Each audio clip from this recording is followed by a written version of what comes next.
आज हम आप लोग के समक्ष एक नए पेपर पर विचार करेंगे। वह न्यू पेपर है C8।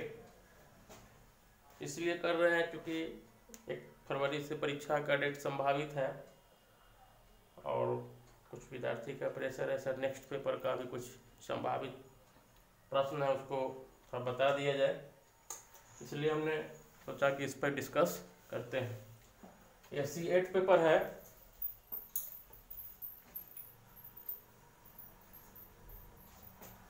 नॉलेज एंड करिकुलम,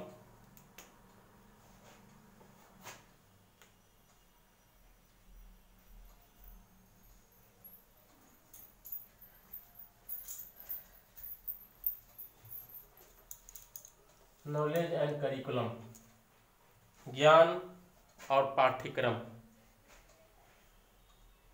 ज्ञान और पाठ्यक्रम, ज्ञान और पाठ्यक्रम।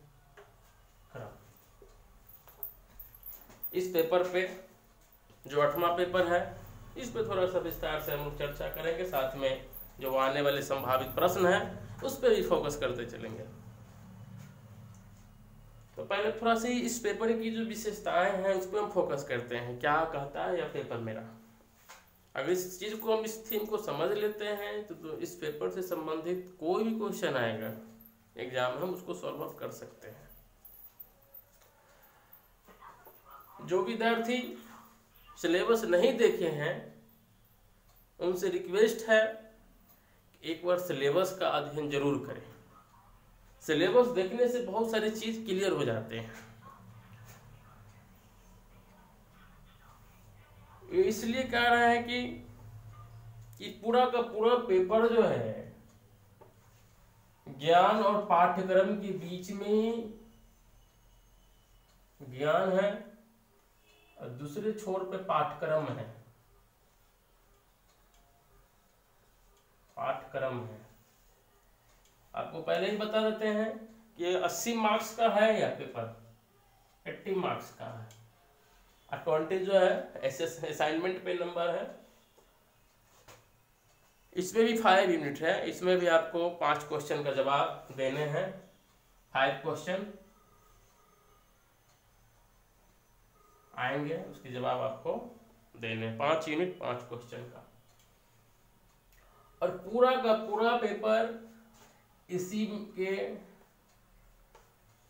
दोनों पे बेस रहता है, तीसरा कुछ नहीं है। इसमें सिर्फ ज्ञान है, नॉलेज है और दूसरा पार्ट क्या है, पाठ्यक्रम है, करिकुलम है। इसी में इसी दोनों में हम लोग पूरा 5 क्वेश्चन इसी पे बेस रहेगा। तो आपको एक चीज हम बता देना चाहते हैं, अकॉर्डिंग टू सिलेबस जो मैंने अध्ययन किया सिलेबस का, उस पर हम फोकस करते हैं कि ज्ञान का जो भी एस्पेक्ट्स है, जो भी इसकी परिदृश्य है ज्ञान के बारे में, जो भी हम लोग ज्ञान को अपने अपने अकॉर्डिंग जिस तरह से समझते हैं और किताबी भाषा में, उसको एक बार समझ लेने की जरूरत है। मतलब ज्ञान का जो कंसेप्ट है उसको समझ लीजिए। ज्ञान की कंसेप्ट क्या है, उसकी अवधारणाएं क्या है,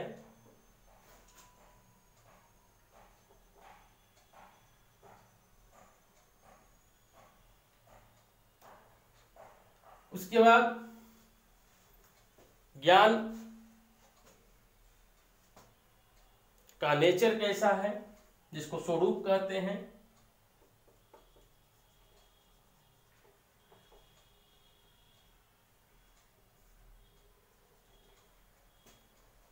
ज्ञान का स्रोत क्या है, किन किन माध्यमों से हम ज्ञान प्राप्त करते हैं, सोर्सेज,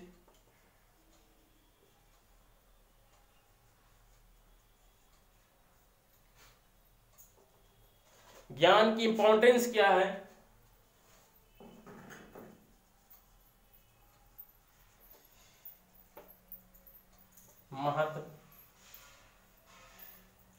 ज्ञान के प्रकार कितने हैं, टाइप्स। ज्ञान की परिभाषा सब इसमें आ जाएगा। उसके बाद इसी तरह से इधर भी पाठ्यक्रम क्या है, कॉन्सेप्ट,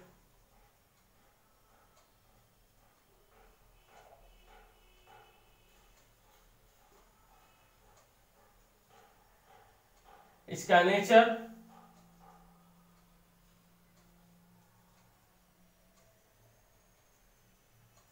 इसका इम्पोर्टेंस,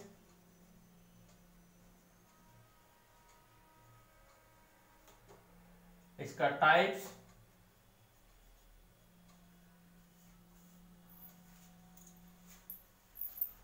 इसका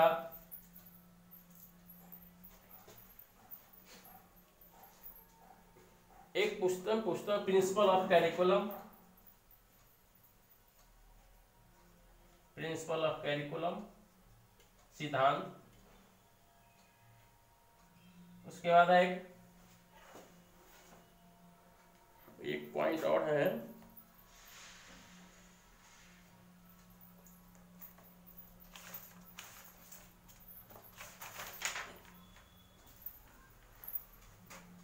ज्ञान निर्माण,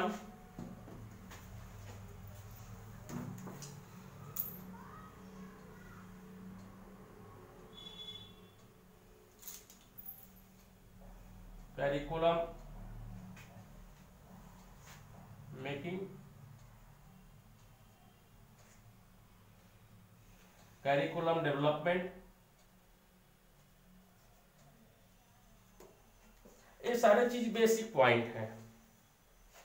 ज्ञान में क्या जानना है कि ज्ञान कहते किसको है, ज्ञान की अवधारणाएं क्या है, उसकी संप्रति क्या है, उसके बारे में, उसकी परिभाषाएं कैसे हैं, ज्ञान का नेचर क्या है, ज्ञान किन किन माध्यमों से आता है, ज्ञान का महत्व क्या है, ज्ञान का टाइप्स क्या है, इसका बेसिक नॉलेज। उसी तरह से बेसिक ज्ञान है पाठ्यक्रम के बारे में।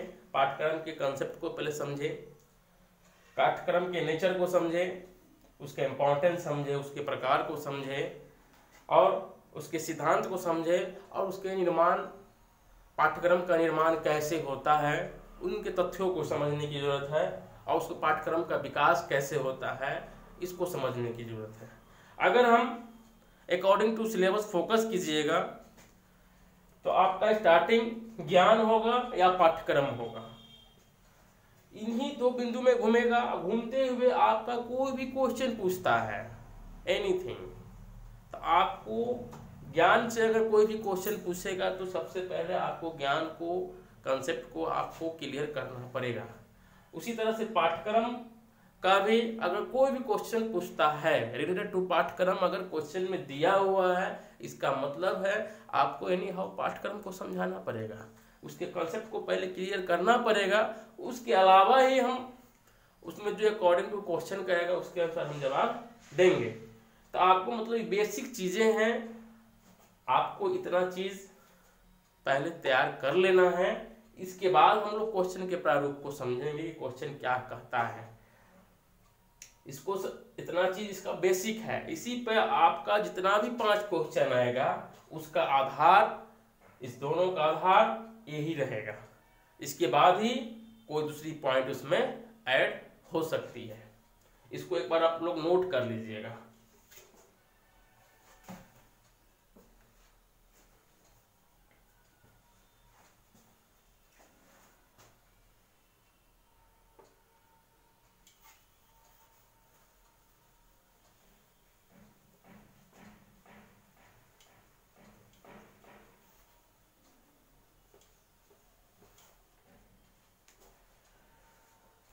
तो हम चर्चा करते हैं, अगर उस पॉइंट को समझ गए हैं उसको ध्यान में रखते हुए अपने आप क्वेश्चन की तैयारी करना है।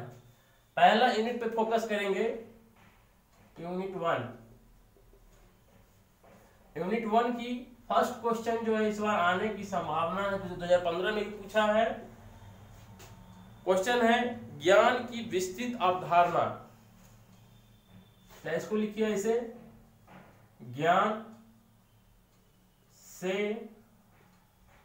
आप क्या समझते हैं?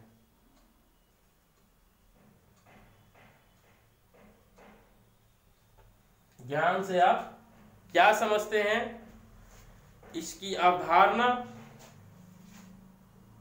इसकी अवधारणा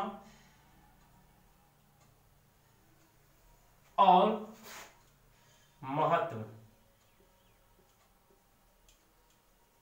महत्व का वर्णन करें। ज्ञान से आप क्या समझते हैं, इसकी अवधारणा और महत्व का वर्णन करें। दूसरा क्वेश्चन देखेंगे इसी में। दूसरी क्वेश्चन है, ज्ञान की प्रक्रिया क्या है? ज्ञान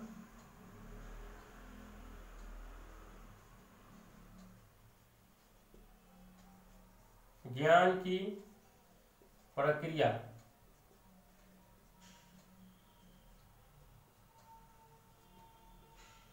क्या है? ज्ञान की विभिन्न विधियों का वर्णन करें। ज्ञान के विभिन्न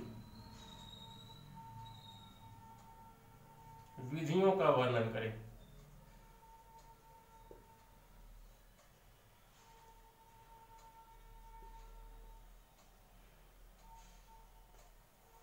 क्लियर? दूसरी है,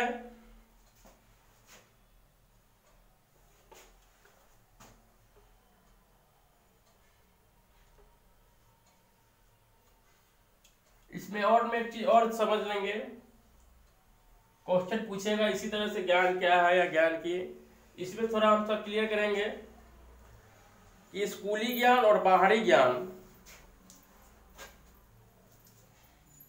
स्कूली ज्ञान और बाहरी ज्ञान, बाहरी ज्ञान को, बाहरी ज्ञान के तथ्यात्मक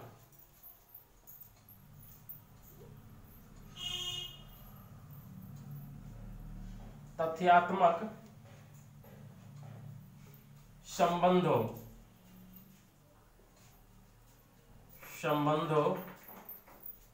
पे भी चर्चा करें। मतलब स्कूल का ज्ञान कैसा है, आप सिलेबस को पलटिएगा तो उसमें लिखा हुआ लोकल नॉलेज, यूनिवर्सल नॉलेज, स्कूली नॉलेज, इस तरह की उसमें टॉपिक है। तो उसको आप एक बार देख लीजिएगा कि स्कूली ज्ञान और बाहरी ज्ञान को कैसे हम लोग को रिलेट कर सकते हैं फैक्ट्स के आधार पर, इस पे चर्चा करेंगे। इसको नोट डाउन कीजिएगा।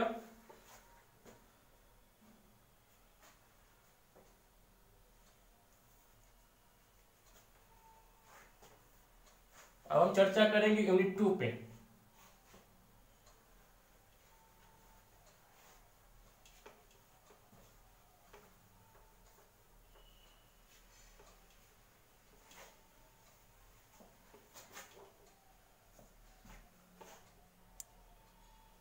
Unit 2 question number 3।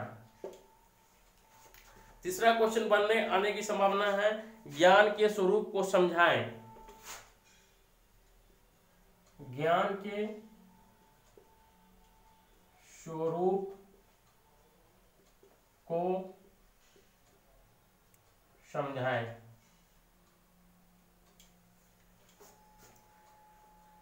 किस आधार पर ज्ञान की श्रेणियों में बांटा जाता है? किस आधार पर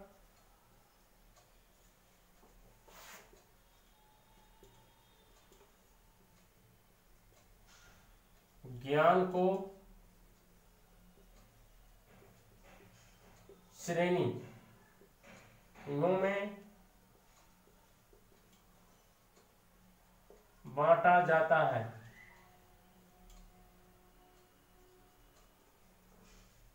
वर्णन करें।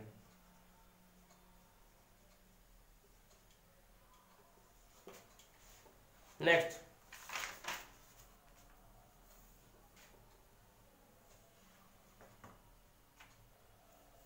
स्कूली संगठन क्या है?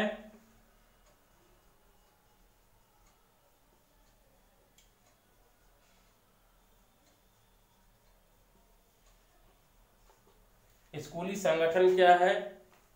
संगठनात्मक श्रेणी के ज्ञान का, संगठनात्मक श्रेणी के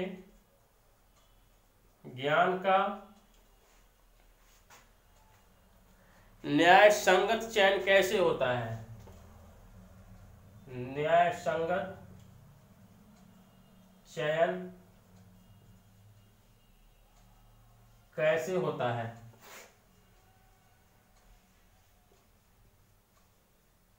वर्णन करें।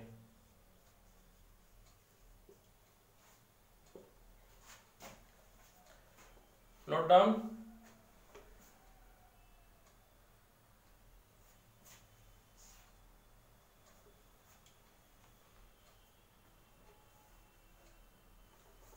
नेक्स्ट यूनिट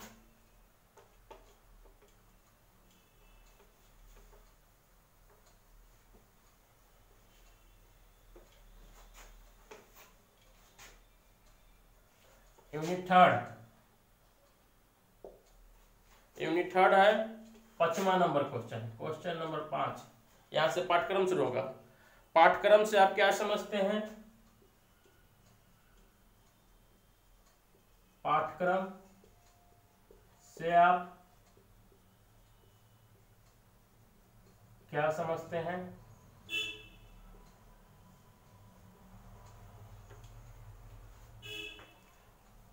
स्कूली पाठ्यक्रम के स्वरूप और जरूरतों का वर्णन करें। स्कूली पाठ्यक्रम के स्वरूप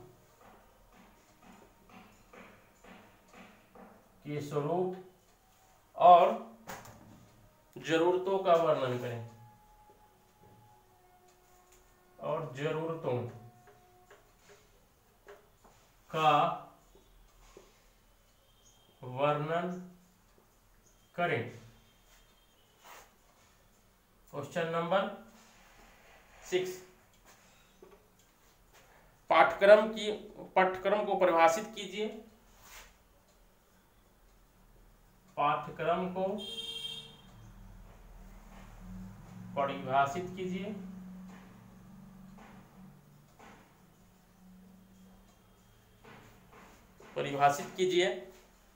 पाठ्यक्रम के तथ्यों का, पाठ्यक्रम के तथ्यों का भारतीय संदर्भ में महत्व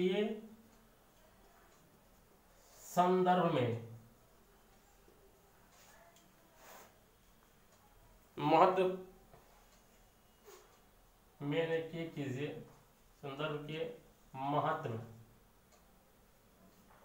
पर प्रकाश डालें। क्लियर? पाठ्यक्रम को परिभाषित कीजिए।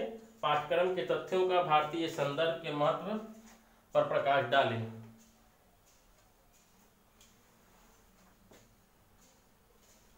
नेक्स्ट यूनिट लिखिएगा, यूनिट 5। इसी के और में एक डाल दीजिएगा। आपके सिलेबस में टॉपिक होगा हिडन करिकुलम। इसको भी एक बार देख लीजिएगा, हिडन करिकुलम। यूनिट 4।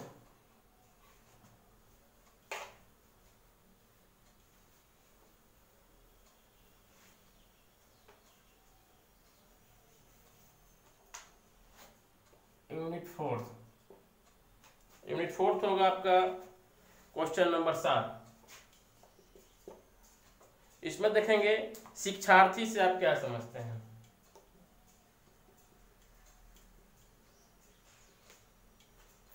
शिक्षार्थी से आप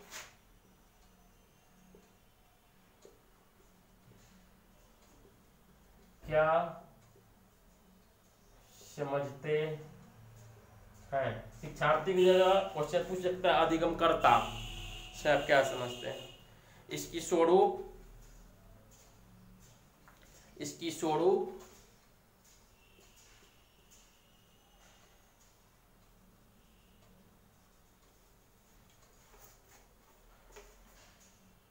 कॉमा जरूरतों, जरूरतों कॉमा रुचियों,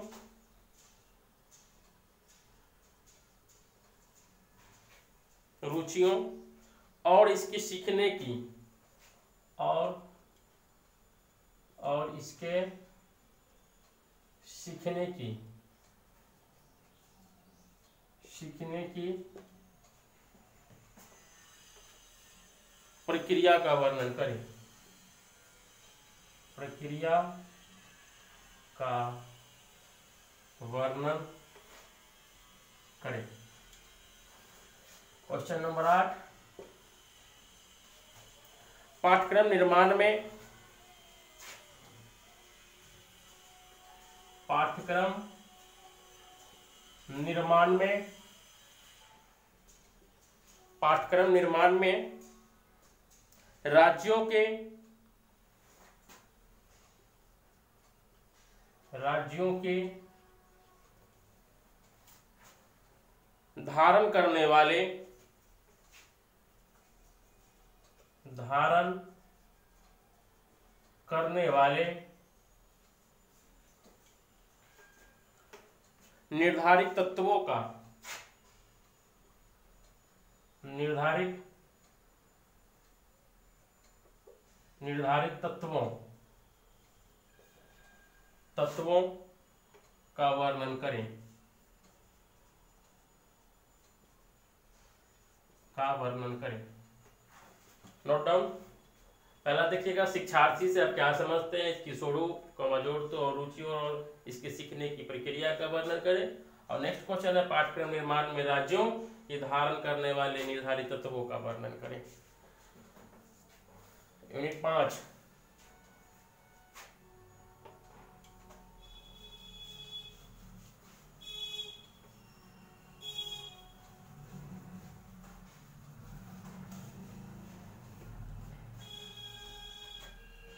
यूनिट 5 लास्ट यूनिट है। क्वेश्चन नंबर 9, नौवां क्वेश्चन है पाठ्यक्रम विकास में, पाठ्यक्रम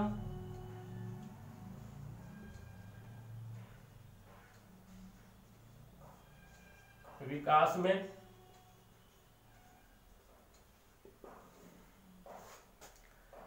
विषयक कॉमा, विषयक, विषयक कॉमा वातावरणीय, वातावरणीय, वातावरणीय कॉमा व्यवहारिक क्षमता, व्यवहारिक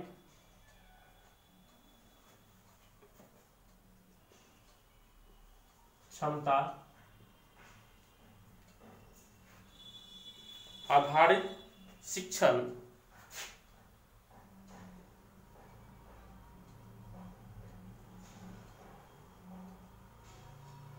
आधारित शिक्षण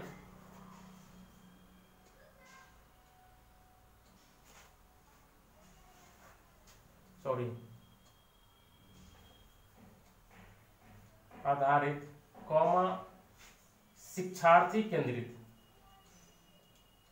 शिक्षार्थी,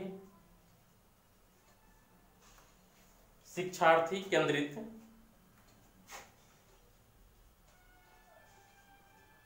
केंद्रित और रचनात्मक जैसे, और रचनात्मक जैसे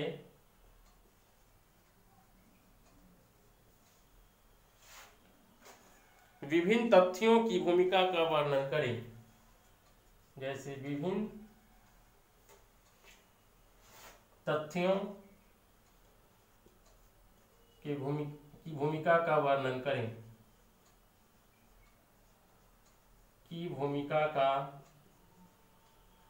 वर्णन करें। लास्ट क्वेश्चन है क्वेश्चन नंबर 10। पाठ्यक्रम निर्माण से आप क्या समझते हैं? पाठ्यक्रम निर्माण से आप क्या समझते हैं?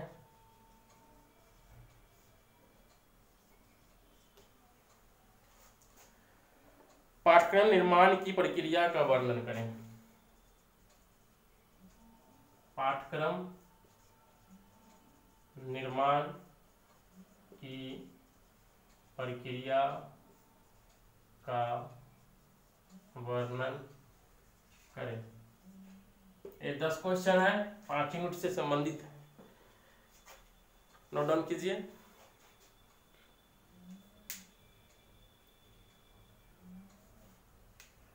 लेकिन इसका टेक्निकल और बेसिक फंडा वही है कि आप ज्ञान की बेसिक कंसेप्ट को समझें। पाठ्यक्रम की बेसिक कंसेप्ट को जब से इस यूनिट को क्वेश्चन देने से लिखाने से पहले आपको मैंने डिस्कस किया था कि पाठ्यक्रम में किन किन पहलुओं पे हमको नज़र डालना है और ज्ञान के किन किन पहलुओं पे नज़र डालना है।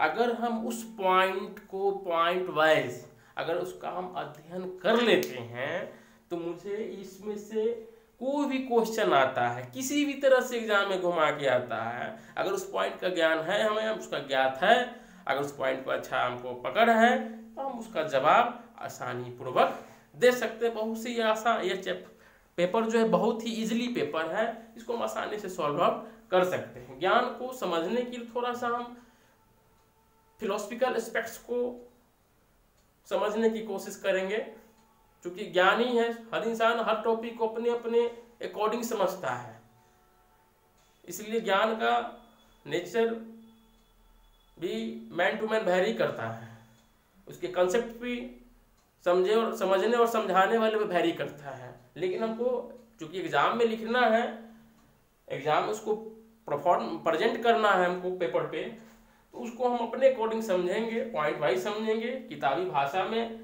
किताब से कुछ पॉइंट लेते हुए समझेंगे, ताकि उसको हम सुचारू व्यवस्थित रखने से अपने परीक्षा में उसको बढ़िया से लिख सकें। इस पे फोकस किए।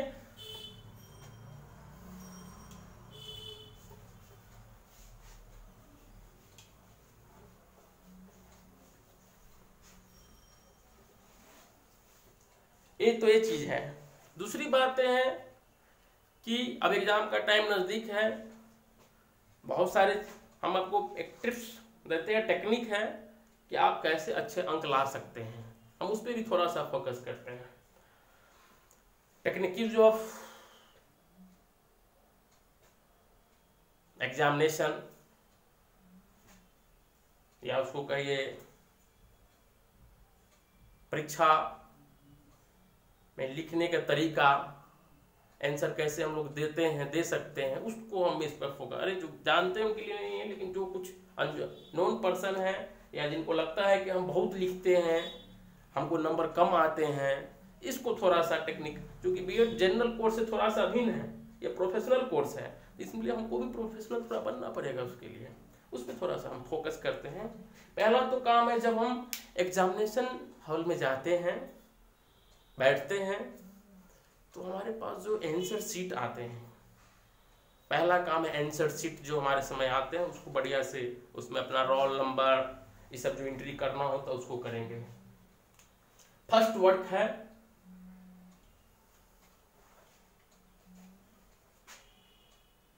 हेडिंग, इसको हम देते हैं ट्रिक ऑफ पेपर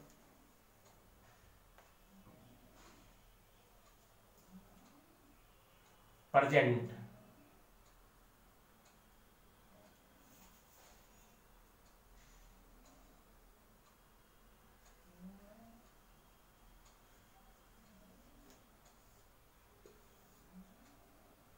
हम कैसे प्रेजेंट करेंगे अपने पेपर को? पहला काम क्या है, आंसर शीट का जो पेज है, पेज उसको काउंट करना। फर्स्ट वर्ड को यही है, काउंट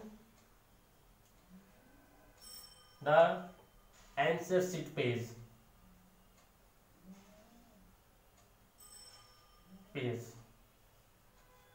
पहला काम हम लोग जाएंगे, रोल नंबर ये सब एंट्री करने के बाद पहला काम क्या करते हैं, करेंगे अपने अपने आंसर शीट को हम काउंट करेंगे। देखिएगा 35 से 40 पेज होता है। क्वेश्चन कितने, 5 क्वेश्चन। आप डिवाइड करोगे इक्वल पर क्वेश्चन इक्वल पेज, पर क्वेश्चन आंसर, क्वेश्चन पर answer in equal page.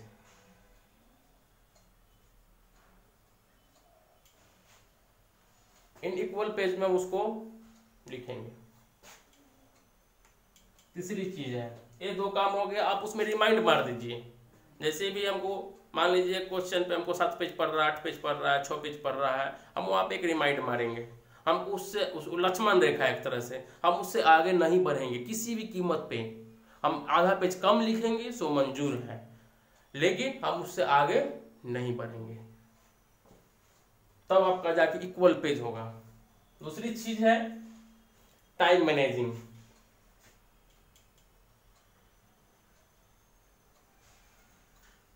Time managing 30 minutes. कहने का मतलब है फर्स्ट क्वेश्चन जो होता है ना, हम लोग बहुत बढ़िया से तैयार किए रहते हैं, उसको यहां तक रखते हैं। तो यहां तक रखने का मतलब पहला क्वेश्चन अगर मिल गया, अगर वही बात आ गई, तो हम लोग पूरे दिल के अरमान खोल के लिखते हैं उसमें पूरा। आधा घंटा के टाइम में एक क्वेश्चन पे हम लोग 1.5 घंटा टाइमिंग देते हैं, तो एक गलती नहीं करेंगे। एक क्वेश्चन को आप 1.5 घंटा लिखिएगा तो लास्ट क्वेश्चन के कितने देर में लिखिएगा, और क्वेश्चन कब जाएगा। इसलिए हमको किसी भी कीमत पे फर्स्ट क्वेश्चन का जवाब 30 मिनट्स में रोक देना है। चाहे एक पेज कम लिखा हुआ होगा, हम उसको बाद में मैनेज कर लेंगे, लेकिन मेरा एक क्वेश्चन 2 क्वेश्चन छूट जाएगा तो वो जो है 1 घंटा 1.5 घंटा का जो टाइम हम एक क्वेश्चन में लगाते हैं, हम उसको फिर वो हमारे लिए परेशानी का सबब बन जाएगा। और एक क्वेश्चन का उसमें भी वही है, क्योंकि ये फर्स्ट क्वेश्चन ये भी होता है कि उसको हम 10 पेज 15 पेज में लिखते हैं, अब बाकी के क्वेश्चन के लिए हमारे पास जवाब शॉर्ट हो जाते हैं, तो आप इक्वल मार्किंग की कल्पना कैसे कर सकते हैं, नहीं कर सकते हैं। तो टाइम मैनेजिंग करेंगे। उसके बाद चौथा पॉइंट है, जब सब कुछ हो गया 10 गए, अब हमको लिखना है, तो पहले लिखेंगे, क्योंकि हम सब मूल्यांकन व्यवस्था से, मूल्यांकन प्रक्रिया से आज का जो चल रहा है उससे हम सब लोग वाकिफ हैं, उसी के भुक्तभोगी है हम लोग, इसलिए उससे सब जगह जनरल मार्किंग चलती है। तो उसी में से हमको कुछ अधिक कैसे मिले इस पे ध्यान देना है। किसी कोई कॉपी उपी चेक जो है सब फॉर्मेलिटी के आधार पे होता है, ये कोई छुपी हुई बात नहीं है। तो उसमें हमको इस विषम परिस्थिति में हमको नंबर कैसे अधिक लाना है, इसके लिए उपाय तो करना पड़ेगा। तो जैसे हम लोग अपने खुद सज धज लेते हैं दूसरों को दिखाने के लिए, उसी तरह से कॉपी को भी हम लोग सजा देना है कि लोग कॉपी देखने वाले मजबूर होकर हमको सबसे 2 नंबर अधिक दे दें। इसके लिए हमको प्रयास करना। तो पहला काम करेंगे इंट्रोडक्शन।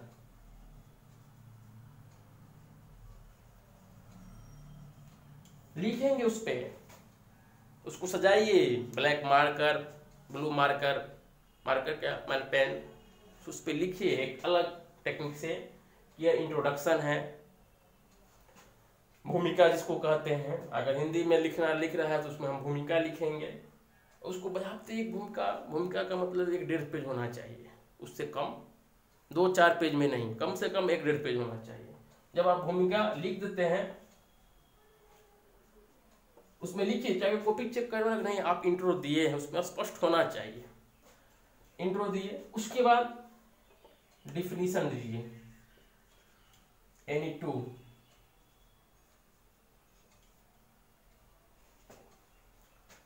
क्लियर। इसके बाद डिस्क्रिप्शन,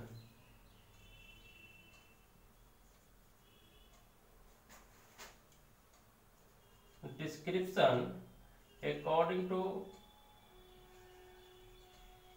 डिफिनीशन। इसका कहने का मतलब यह है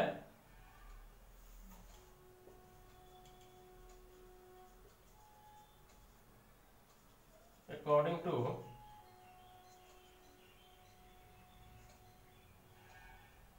डिफिनीशन। इसके कहने का मतलब है डिफिनीशन कोई जो लिखते हैं वो थोड़ा सा अलग अलग होना चाहिए, भाव जो है थोड़ा सा डिफरेंस होना चाहिए, ताकि जब हिंदी में हम लोग पढ़ते हैं ना कवि का कहने का क्या तात्पर्य है, हम उसको थोड़ा सा डिस्क्राइब करेंगे, उस दोनों डिफिनीशन के आधार पर ये बताने की कोशिश करेंगे कि मेरा टॉपिक क्या कहता है डिफिनीशन के आधार पर। इसके बाद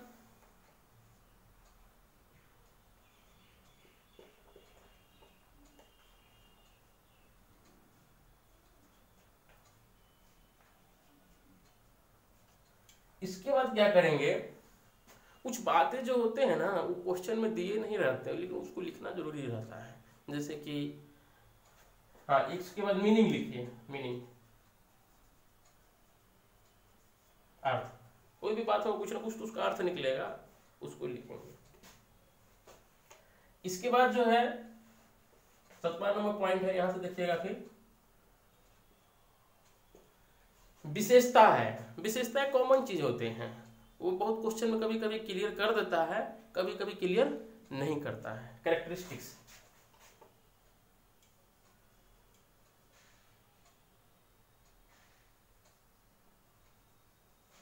कैरेक्टरिस्टिक्स विशेषताएं।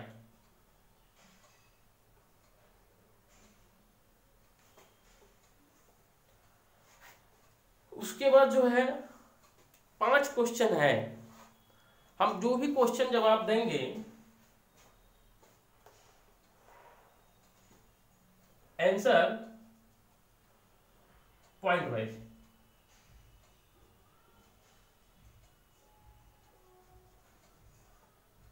पॉइंट में जो भी आंसर देना हो, चाहे हम विशेषता देना है, उसके बाद टाइप्स देना है, हम सब पॉइंट पे जितना अधिक से पॉइंट आप डाल सकते हैं। पैसेजिंग हम लोग थोड़ा कम करेंगे, पैसेजिंग मैंने लिख रहा है 1.5 पेज में लिख रहा है, उसी तरह ही छोटा छोटा छोटा छोटा हम लोग पॉइंट डालने की कोशिश करेंगे। उसके बाद जो भी क्वेश्चन आएगा, हाँ एक बात और बताना चाह रहे हैं कि 5 क्वेश्चन हैं, हम डायग्राम पर क्वेश्चन 1 डायग्राम पर क्वेश्चन और डायग्राम अकॉर्डिंग टू क्वेश्चन, जो मेरा क्वेश्चन कहता है उसके अकॉर्डिंग हमको डायग्राम होना चाहिए। पॉइंट वाइज आंसर दीजिए, क्वेश्चन है और डायग्राम के अनुसार क्वेश्चन दीजिए। उसके बाद जो है डायग्राम हो जाएगा, और डायग्राम छोटा नहीं होना चाहिए, बड़ा डायग्राम हो जाए, विजिबल हो, जो दिखाई दे। उसके बाद जो है लास्ट पेज पे जाएंगे हम, तब हम कंक्लूजन डालेंगे। उसका डिस्क्रिप्शन जो भी मेरा क्वेश्चन के अकॉर्डिंग कहता है उसको डिस्क्राइब कीजिए, डिस्क्रिप्शन कीजिए, उसको पूरा वर्णन करना कहलाता है, इसको कीजिए। और लास्ट पॉइंट जो है वो क्या कहलाएगा, कंक्लूजन। कंक्लूजन इतने सारी चीजें हैं। पहला है क्या है, पहला काम करेंगे पेज काउंट कीजिए, दूसरा काम करेंगे हम पर आंसर जो है पर पेज को हम इक्वल पर आंसर पर पेज में हम देंगे इक्वल में। टाइम मैनेज कीजिए, हर हाल में 30 मिनट से हमको ज्यादा एक क्वेश्चन पे नहीं देना है। उसके बाद जब हम लिखने को शुरू करते हैं तो इंट्रोडक्शन लिखिए, डिफिनीशन लिखिए, डिफिनीशन के अनुसार उसका जो डिस्क्रिप्शन होगा सो लिखिए, मीनिंग लिखिए, कैरेक्टरिस्टिक्स लिखिए। ये दुनिया को भी इतना चीज आपको कॉमन चीज है, इसको लिखना है। उसके बाद क्वेश्चन की कहानी शुरू होती है। उसके बाद आंसर जो भी दीजिए उसको पॉइंट आउट दीजिए, पॉइंट वे में दीजिए, तो जाके आपको चूंकि डायग्राम बनाने में आपको सहूलियत होगा, प्लस आपको मेमोराइज करने में सहूलियत होगा, आप उसको याद कर सकते हैं, आप उसको अपने मन से पॉइंट के कंसेप्ट को अपने मन से डील कर सकते हैं। उसके बाद और क्वेश्चन है, एक डायग्राम जोड़ दीजिए, मतलब 5 का डायग्राम देते हैं तो डायग्राम शो करता है कि आपका टॉपिक विशेष पे इस क्वेश्चन के अकॉर्डिंग आपका कंसेप्ट क्लियर है, आप क्रिएटिव है, आप में क्रिएटिविटी झलकती है। इस तरह का आप जो है उसको परफॉर्म करना होगा, सजाना होगा। उसके बाद जब हम डायग्राम देते हैं अकॉर्डिंग टू क्वेश्चन, उसका पूरा डिस्क्रिप्शन देते हैं और लास्ट में कंक्लूजन नहीं भूलिए। दूसरी चीज़ है कि जो इंग्लिश मीडियम के छात्र हैं उसके लिए दिक्कत नहीं है, लेकिन जो हिंदी के छात्र जो हिंदी मीडियम में लिखते हैं वो फुल्ली हिंदी का प्रयोग ना करें, वो बाइलिंगुअल लिखें। बाइलिंगुअल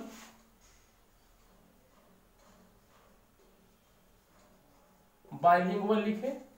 बाइलिंगुअल कहने का मतलब है कि जो पॉइंट है, जो डिफिनीशन है, उसको वह इंग्लिश में लिखें, इंग्लिश हिंदी दोनों मिक्सअप करके। कंक्लूजन है तो वो उसको इंग्लिश में लिखे, मतलब मिक्सअप करने से भी उसका थोड़ा सा और क्लियरिटी आ जाती है उसमें। देखने वाले को लगता है कि नहीं, इसके पास इस चीज़ के लिए पकड़ है, वो रटाफिकेशन शो नहीं करता है, वह थोड़ा सा चेंजिंग ला देता है जनरल बच्चों की अपेक्षा, चाहे जनरल कंसेप्ट की अपेक्षा। जो अवधारणा है चेक करने का, उसमें थोड़ा सा उसका मोनोपोली जो है चेंज हो जाता है। तो इन चीज़ों पे निश्चित रूप से फोकस करें। आपका एग्जाम, आपका रिजल्ट, आपका मार्किंग निश्चित रूप से मैं दावे के साथ करता हूं, अगर आप इस चीज़ को परफॉर्म करेंगे बजाबते, लेकिन उसकी प्रैक्टिस आज से होनी चाहिए। एग्जाम का टाइम कम है, आप इसको परफॉर्म कीजिए, आपका परिणाम निश्चित रूप से बेटर आएगा। जब बेटर आएगा तो इस इंसान को याद जरूर कीजिएगा कि हाँ सर, आपने जो टेक्निक बताए उस पर अच्छा इस बार मार्किंग आया है पिछले बार की तुलना में। लाख कितना भी गड़बड़ी होगा फिर भी जो है उसको एग्जामिनर को 2 मिनट आपके कॉपी पर अधिक देना पड़ेगा, ताकि वो देखेगा कि हाँ आपने क्या लिखा है। जब एक्स्ट्रा करने के लिए थोड़ा सा एक्स्ट्रा मेहनत करने की जरूरत पड़ते हैं। जनरल बात तो सब समझता है, लेकिन खास बात समझने और समझाने दोनों के लिए कुछ ना कुछ अपनी बौद्धिक क्षमता का प्रयोग करना पड़ता है। तो इन सारी चीज़ पर हमने फोकस किया। हम कोशिश करते हैं कि इधर थोड़ा विलम्ब हो गया प्रैक्टिकल एग्जाम के लेकर, ठीक है। अभी पर डे हम डिस्कस करेंगे। जिसको भी, चाहे वो किसी भी महाविद्यालय के छात्र हों, जिसको भी कोई भी प्रॉब्लम आता हो, वो बेहिचक मेरे कॉन्टैक्ट नंबर से, मेरे व्हाट्सएप नंबर से डायरेक्ट फ़ोन करके कोई भी प्रॉब्लम वो हमसे पूछ सकता है। किसी भी पेपर पे हम उसके साथ डिस्कस करके उसको समझाने की कोशिश करेंगे। आप इसको भी नोट डाउन कर सकते हैं, ठीक है। हम कल जो है इंक्लूसिव एजुकेशन का भी हम जो संभावित प्रश्न है उसको हम आप लोग तक पहुंचा देंगे वीडियोज के माध्यम से। बस सिर्फ एक रिक्वेस्ट है, अगर मेरा सुझाव अच्छा लगता हो, मेरा वीडियोज अच्छे लगते हो, आप इसको प्लीज़ फॉरवर्ड कीजिए और थोड़ा सा सब्सक्राइब कीजिए, ताकि अधिक से अधिक बच्चे इसका लाभ ले सकें।